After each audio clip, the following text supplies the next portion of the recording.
Навръх 30 годишнината на Сливенската национална художествена гимназия Димитър Добрович, бивши и настоящи възпитаници на училището изложиха свои творби в галерията Шипка 6 в столицата. Младите творци представиха свои работи в различни жанрове на изобразителното и приложното изкуство. Дигиталният свят и изкуството се преплитат в изложбата. Ценителите могат да видят произведения от рекламната графика до художествената тъкан и иконите. А за да нарисуваш истинска икона, ти трябва и вяра. Именно тя е крепила преподаватели и ученици, за да има гимназията в Сливен и след 30 години. Научих се да бъда художник и да бъда човек, и по-скоро хората, които бяха там, ме научиха да бъда това.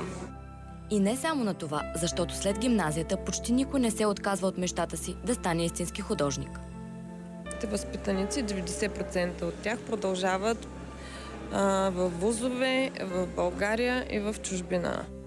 Таня е първи курс в художествената академия, продължава с текстила. Знае, че в България е трудно да се издържаш като художник, но не смята да се отказва. Това е факт, но с много желание и усилия всичко се получава. Всеки, който иска да се докосне до творбите на възпитаниците на художествената гимназия в Сливен, може да го направи до 11 май.